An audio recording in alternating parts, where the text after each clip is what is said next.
Chapter 7. Description of Bhoga and Moksha. Om Shri Ganeshaya Namaha. Mudgalacharya continued the narration to Daksha Prajapati. The descendants of the daughters of Daksha were all instructed by their fathers to worship Ganesha with devotion. They went to a forest and meditated on Heramba, chanted various mantras as ordained, and observed penance.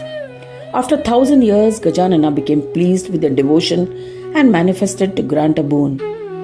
Seeing him, they joined their hands in reverence, praised Ganesha, bestower of all siddhis with faith and devotion.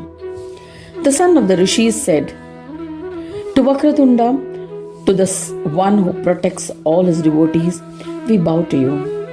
You are the form of Brahma, Brahmakara, the supreme divine Lord. We bow to you.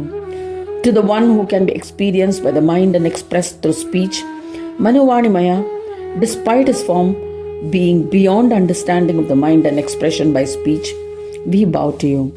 To the embodiment of yoga, Yogakara, to yoga, to yogi, we repeatedly bow to you. To the one who is formless, Nirakara, to the destroyer of sorrows of his devotees, to the embodiment of peace, to the bestower of peace everywhere, to Vignisha, we bow to you. You are the creator, protector and destroyer of the universe. Many salutations to you. You are worshipped by all, the primordial one, the omnipresent one. We bow to you. You are unaffected by Maya, bearer of Maya, the enchanter, supporter of Maya, the one who drives Maya. Many salutations to you. Your grandeur is infinite, O powerful one. You have innumerable hands and innumerable faces. You are a witness to all. Many salutations to you. You cannot be comprehended even by Vedanta, O Gajanana. Our prostrations to you. It is indeed our good fortune to be blessed by your darshana. We are incompetent to extol you. Blessed are our fathers, O Lord. We are indeed blessed. Our knowledge, penance, austerities, and mantra have been blessed by your darshana. O Varada, Ekadanta, grant that our devotion to you be ingrained in our minds so that all obstacles resulting from illusions be destroyed. O Gajanana, with your grace, grant us proficiency to carry out our assigned deeds. Grant that whatever we desire be fulfilled. Saying this, they performed his puja, observed all rituals, and bowed to him. They felt a thrill in their entire body from devotion.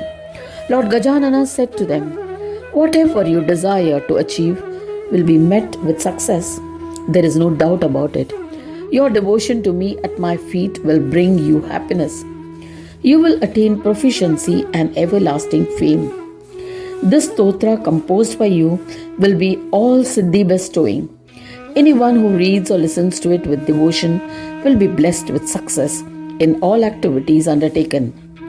One who reads this 21 times for 21 days with faith will get whatever he may desire. This is beyond any doubt." Saying this, Ganadipa disappeared. All rishis were ecstatic. They returned to their respective dwellings. All descendants of Daksha and progeny of Daksha's daughters, equipped with knowledge, undertook their assigned deeds happily. Shaunaka said to Sutta, "Please narrate the legend in detail of the great sons of Atri, who were the personification of Brahma, Vishnu and Shiva." Sutta said, "Chandra, who was an Amsha form of Brahma, performed austerities, secured a boon from Ganesha and became Amrita Swarupa. By the faces of Chandra, he nurtured all Devas and humans. By rays of Chandra, a harvest of food grains was enhanced. From an Amsha of Vishnu, Kala Amsha, that is part of divine, Datta manifested. Datta observed the path of yoga. He was drawn to the path of yoga since birth. By attaining the stages of yoga serially, he became immersed in various Brahmas, Shiva, Shakta, Saura and Vaishnava. He accomplished various yogic states of chitta such as Jada, ignorance, Unmatta, insane, Pisacha, possessed, Bala, childlike, and other states. Seeing the yogi Brahmins and people belonging to all castes and ashramas, including Brahmacharya ashrama, started worshipping him with faith and devotion. As a result of the crowd, the eminent Muni Datta could not enjoy a moment of solitude. He was worried and thought, "What am I to do now?" O Brahmin, Shaunaka, he decided to resort to his powers of yoga. He submerged himself in a pond by powers acquired through yoga. All the people waited eagerly for him near the pond to emerge from the waters. Datta used his powers, created Moksha Lakshmi. He made her embrace him from his left side and emerged from the waters. He was holding a pitcher of alcohol in his right hand. He behaved aimlessly while drinking alcohol. Seeing him, people assumed that the yogi had become corrupt. They detached themselves from the son of Atri, which made Datta happy. From then on, he practiced dhyana, dharana, and attained peace. To keep the crowds away, he continued this pretense by keeping Moksha Lakshmi and a pitcher of alcohol with him. After the passage of time, a terrible war ensued between Devas and Asuras, where he was residing. The Daityas defeated Devas. Devas fled in different directions. They sought protection from Dattatreya. Chasing the Devas, Daityas also arrived there, armed with weapons. Seeing them, the troops of Devas fled from there too.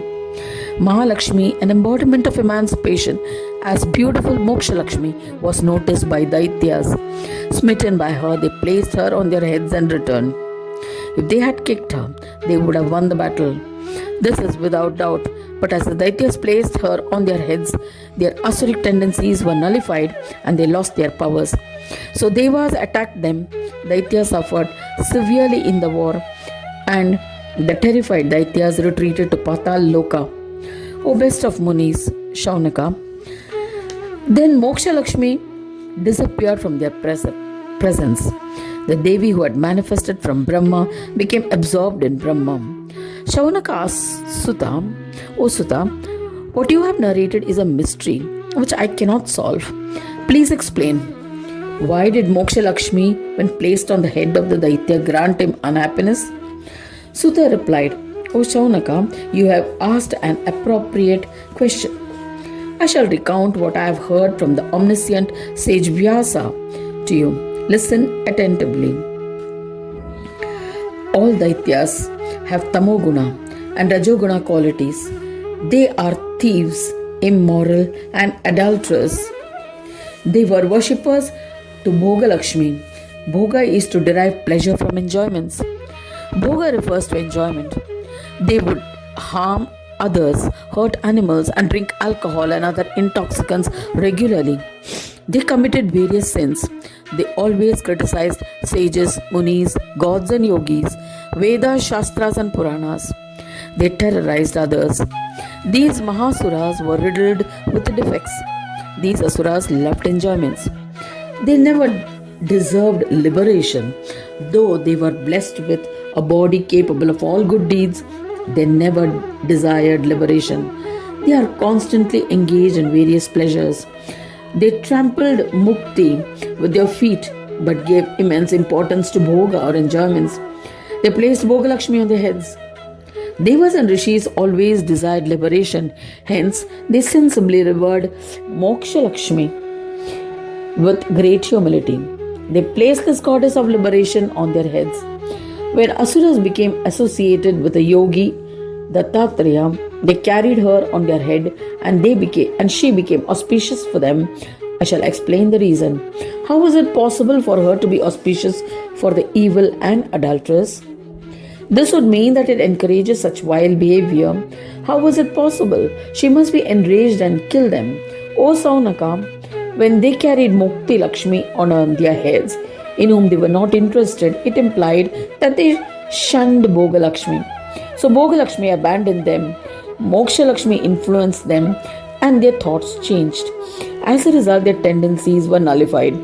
For the Asuras, this was not desirous, so they were unhappy.